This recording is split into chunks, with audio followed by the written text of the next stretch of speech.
Hi folks, this is Charlotte with Appomattox River Company. Today we're going to do an explainer on length, width, and hull shape, which are three of the most important characteristics that will determine what a kayak is best at. So if you're looking to pick your first kayak and looking to decide which one is going to be perfect for you, listen on. We're going to go through the factors that you should consider when you're picking your boat. One of the most important aspects of a kayak's design that's going to affect how it performs on the water is the length of the hull.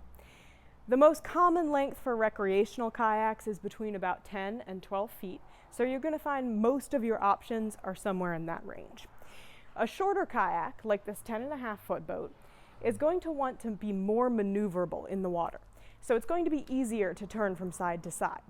The downside of that is it's going to want to do some of that on its own, so more of your energy is going to go into correcting this boat to go in a straight line, which means that it's going to reach point B just a little bit slower than something in the 12-foot range, like this one right here. A 12-foot kayak is preferable for most paddlers who are covering longer distances and don't have some sort of reason that they don't want a longer kayak, such as storage constraints, transportation, or even just being able to lift a few extra pounds. The next factor that you'll want to take into consideration when you're choosing your kayak is the width of the kayak. Wider boats tend to be much more stable, but they do lose some things in speed and agility. A boat that's wide, say probably over 33 to 35 inches, is going to be a really nice stable boat. Many of them you can stand up in, so these are excellent options for fishing kayaks or anyone who likes to be able to stand up in their kayak.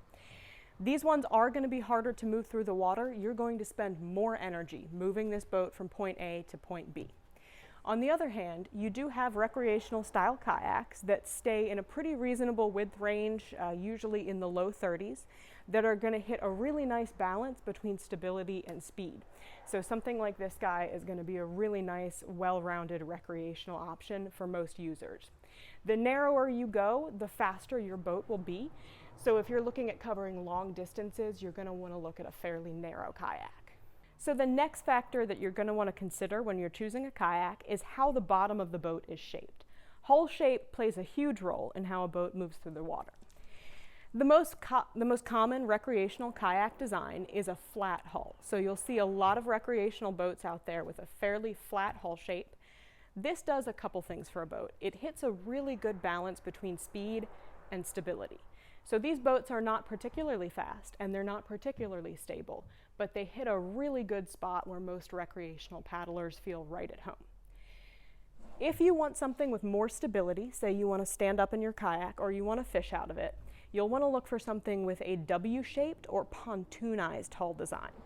These boats act as stabilizers on the side with a little bit of a V shape in the middle to provide some speed. These are not fast kayaks. They are going to take the most effort to move through the water and they're going to be the slowest, but they do provide a remarkable amount of stability. You'll also want to consider what type of water you're in. In moving currents, like on some rivers, these pontoonized sections will catch wonky currents and might spin you out a little bit more than you'd like to, so they might not be quite as predictable on moving current. And last, you might find some older recreational style kayaks with more rounded hull designs. They're really not very popular anymore, so you probably won't see a ton of them. I actually couldn't find a recreational boat with a rounded hull, so I had to pull a whitewater boat. These are very popular in whitewater because they don't have any edges to catch on currents, so they're a little bit more predictable, can be very stable.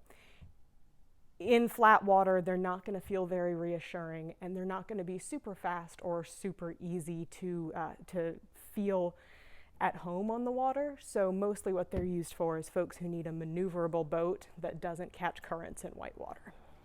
The fastest hull design that you'll find in most recreational boats is going to be a V-shape. It's very hard to find a true V-shaped hull anymore, mostly because they don't have a lot of stability inherently.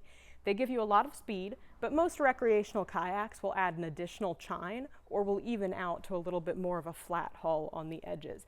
That gives you a good balance of speed, tracking, and a little bit of stability to make the boat feel more reassuring for you. And the last major factor that we probably want to consider when we're choosing a recreational kayak is something called rocker, which can be a little bit of a fuzzy concept depending on how you explain it. Rocker is basically how much a boat bananas up on the ends. So if the bottom is sitting flat on the floor, the ends of a boat with a lot of rocker will not touch the floor. Rocker does a couple of things for a boat. It effectively shortens the amount of boat that's in the water. So if you have a 12-foot boat with a lot of rocker, you might effectively have a 10-foot boat. So it will make a boat slower to have a lot of rocker, and it will also make it want to spin in circles a little bit more. So you'll do more correcting for direction. What rocker does do for a boat is that it helps get it up and over wonky currents, waves, and drops. So if you're taking your boat down rivers with, a little bit of riffles, maybe some class 1 rapids, you're going to want to look at a boat with more rocker as opposed to less. So those are the basics of length, width, hull shape, and a little bonus thrown in about rocker, which should help you kind of decide which kayaks will best suit your needs. You can start narrowing down your options with those basic attributes of kayak performance. And if you still have any questions, feel free to call us. We will be more than happy to walk you through which boats might meet your needs the best and which ones will meet some of the characteristics that you've chosen for the best performance for what you want to do with your boat.